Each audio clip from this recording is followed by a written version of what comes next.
بكفي، بدها وعي. رسالتنا يا ريت توصل في أسرع وقت لأهلنا في لبنان. نتمنى من الأحرار يتدخلوا بشكل فوري إنقاذ أهلنا السوريين اللي عندكم. عيدوهم. بنطلب منكم العيدية في عيد الفطر إنه نحافظ على أهلنا السوريين في لبنان.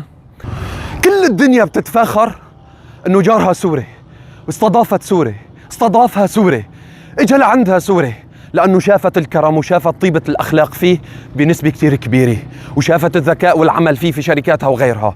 هذا السوري تهجر قسرا إلى لبنان وإلى تركيا وإلى مختلف أصقاع الأرض، وقتلوا أبنائه وأهله واتدمرت بلده كلياتها، وهو ما هو فرحان على نفسه بالتهجير اللي صار عليه. ولكن حاليا بتفاجأ بعدد من الفيديوهات الكتيرة اللي هي عبارة عن تهديد في أول يوم عيد الفطر لكل سوري موجود في لبنان، معه مهلة إلى يوم الجمعة غدا بمغادرة لبنان. وهذا صار بعد حرق محالهم التجارية، حرق أعمالهم، حرق الكل بسطة لهم موجودة، ضربهم في الأسواق وغيرها وغيراتها، وزيادة التعذيب عليهم في السجون الموجودة في سجن رومية، تهديدهم أيضا بتسليمهم للنظام وغيرها وغيراتها، والناس اللي عم تنتحر حتى ما تتسلم لهذا النظام الأسد المجرم. والسبب مشان إيش؟ السبب من أجل جريمة مجهول من قام بها حتى هي اللحظة كدلائل حقيقية، ولكن كواقع سوري لشعب حر سوري مع شعب حر أيضا لبناني من الشعب اللبناني. نظام الأسد المجرم والميليشيات التابعة له هي دائما خلف أي جريمة ترتكب، وبيتم شلفها في ظهر اللاجئين السوريين البسطاء.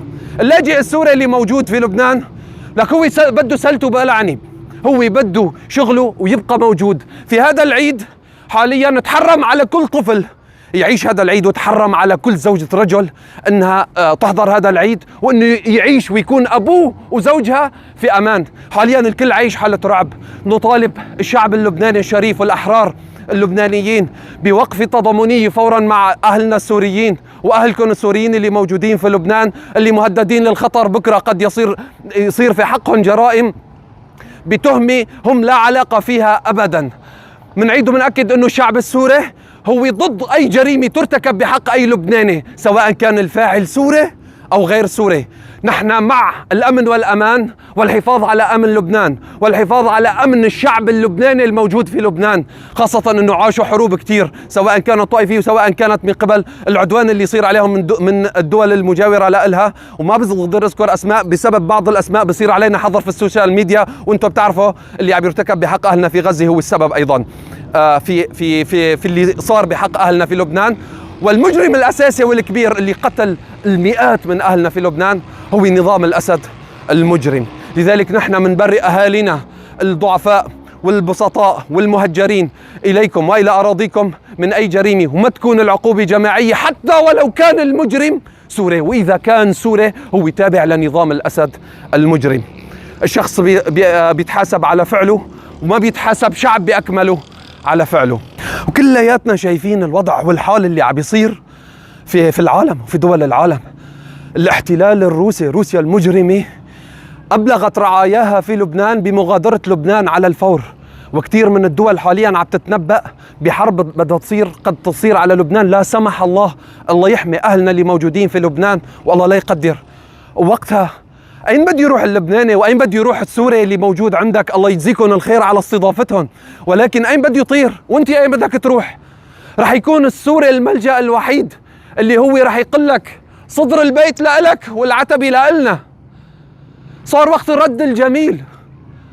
ردونا الجميل للسوريين الموجودين عندكم وحافظوا عليهم وحافظوا على حياتهم حاليا، لأنه نحن كلياتنا في خندق واحد من كثير من الأعداء المحيطة فيهم، وسببه كل ميليشيا موجودة عندكم. ما بقدر اذكر اسماء حتى ما انحضر. ديروا بالكم على الشعوب. دائما الشعوب البسيطة اللي موجودة هي الضحية، ضحية المخططات وضحية كل الجرائم اللي عم بتصير وبتنشلي في رقابهم وفي رقبتها. الله يحمي اهلنا في لبنان من اي شيء بده يصير، ولا سمح الله الله لا يعيش اي انسان ما عاشه السوري. ونحن معولين دائما على اهلنا في لبنان، لأنه هن عاشوا كثير من حالة النزوح والتهجير، عاش مرارة القهر والنزوح، وعاش مرارة الاستغلال اللي تعرض لها في كثير من الأمور. اصبروا علينا هالفترة، بس صبركم علينا. نطالب من الشعوب العربية، نطالب شرفاء أهلنا في لبنان والشعب اللبناني الحر أنه يوقف مع أهلنا السوريين اللي موجودين في لبنان حاليا. نطالب بشكل حقيقي لأنه بكرة هي آخر مهلة للسوريين بطردهم من لبنان. ونكونوا مع أهلنا أيضا المعتقلين اللي موجودين في سجن رومية اللي بده يتم تسليمهم. الناس عم تنتحر، الناس عم تنتحر ولا بدها تتسلم للنظام. بدك تهجروا لوين؟ لعند اللي هجروا؟ لعند اللي قتلوا؟ والسوري عزيز وأرضه عزيزة عليه. امبارحة عيدنا أهلنا وقلنا ما في عنده أعز من بلده ضيعته وحكورته. والله إذا بيكون مهجر على جنة ما في عنده أعز من حكورته ولا أعز من بيته. والله ما هو مبسوط عندك. بكفي، بدها وعي. رسالتنا يا ريت توصل في أسرع وقت لأهلنا في لبنان. نتمنى من الأحرار يتدخلوا بشكل فوري إنقاذ أهلنا السوريين اللي عندكم. عيدوهن. بنطلب منكم العيدية في عيد الفطر انه نحافظ على اهلنا السوريين في لبنان. عيدونا هالمرة، اعتبروه طلب شخصي. قولوا لهم كل عام وانتم بخير. خلوها تتحقق هالأمنية، خلي أمنيتها تتحقق انه يكونوا اهلنا السوريين عندكم في لبنان بخير. حققوا لنا هالأمنية، معولين عليكم. وشكرا لأهلنا في لبنان الشرفاء اللي ما انتظروا مناشداتنا، فورا طلعوا بلفتات وطلعوا في مظاهرات ليدافعوا عن أهلنا السوريين. شكرا لكم من القلب. والله لا في كلام بيعبر عن مشاعرنا تجاهكم ولا فعل نقدر نوفيكم حقكم في دفاعكم ووعيكم انه هذا الشعب السوري المهجر عندكم انه ما دخلوا. والله راكد ورا لقمة عيشه، والله اكثر من لقمة عيشه يبقى ضيلي له. عم يحاول. كلكم بتعرفوا انه السوري بيشتغل، ما هو بس يعيش وياكل، بس هو بيشتغل وبيعيش وبيعيش اللي جنبه واللي حواليه باذن الله، لانه ما بيرضى على نفسه الذل ولا بيرضى على نفسه الاستجداء. السلام عليكم.